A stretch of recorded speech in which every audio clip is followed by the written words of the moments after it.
저도 같은 질문인데요. 이번에 새로 나온 정신전력교재 내용 중에 보면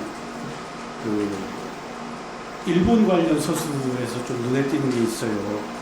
그러니까 우리가 일본과 안보 협력을 하고 미래지향적인 관계를 추구하는 것은 그건 뭐 이전 정부나 어떤 정부나 다 맞는 방향이긴 한데, 이번 교재에서 보면 역사 문제하고 영토 문제 서술이 아예 빠졌어요. 그러니까 이전 교재에는 역사 문제나 영토 문제가 있음에도 불구하고 그것과 함께, 그것도 해결해야겠지만 그것과 함께 이 안보 협력도 중시해야 된다면서 이렇게 투트랙, 이른바 투트랙의 방향을 했는데, 이번에는 영토 문제하고 역사 문제를 쏙 빼고 다만 안보 문제, 안보적인 협력 그리고 미래지향적인 관계라고만 서술을 했단 말이죠.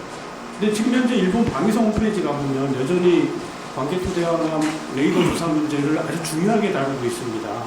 그러니까 일본은 어떤 역사적 문제, 영토적 문제에 대해 가지고 아직도 그거를 갖고 있는데 우리는 그걸 놔버린 모양이 되거든요. 이게 우리 정신전력 교재는.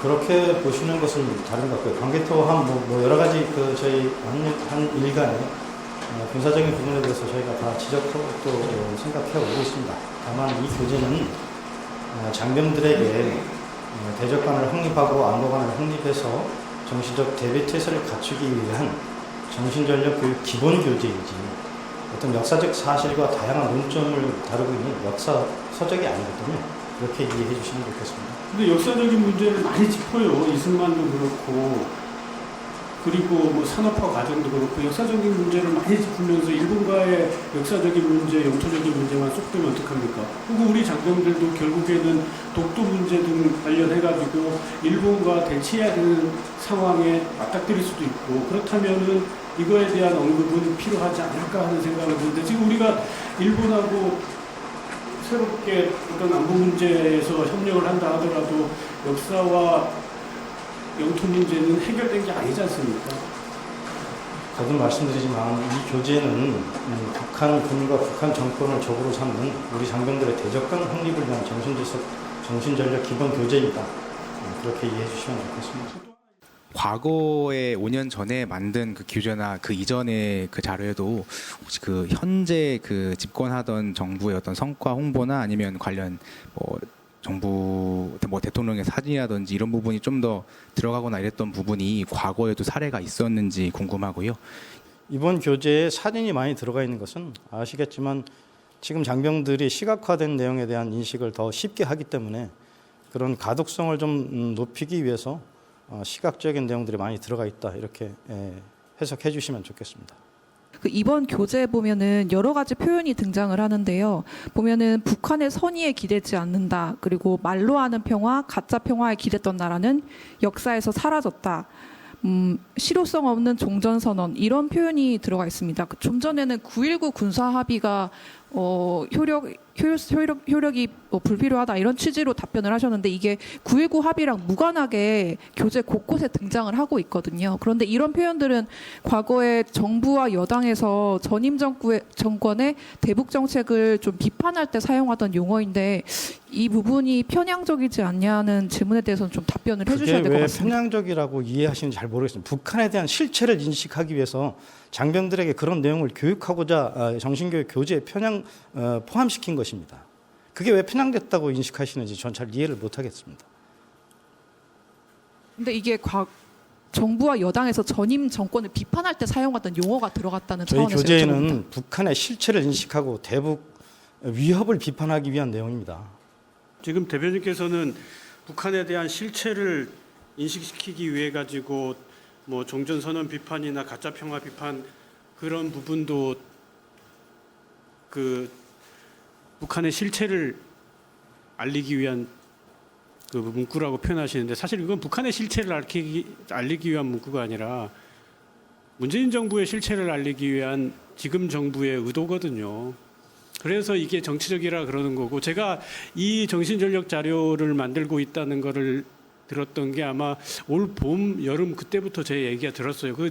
그러니까 저변에 있는 우리 장병들로부터 지금 이런 정신전력 교재를 다시 만들고 있다는 이야기를 들었는데 그때 되게 우려를 하더라고요. 그 장병들이.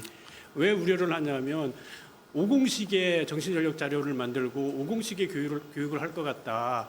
근데 받아보니까는 그 예상했던 대로 그 내용들이 그냥 나오고 있어요. 50식에 되게 그러니까 합리적인 보수의 시각이 아니라 반공보수의 시각이 여기 많이 담겨 있어요. 그래서 이게 정치적인 거고 군의 정치화, 지금 21세기에 맞지 않는 군의 정치화를 하려는 그 의도로 읽혀서 그게 안타까운 겁니다. 그런데 나중에 정권 바뀌면 이거 다 바뀌어요.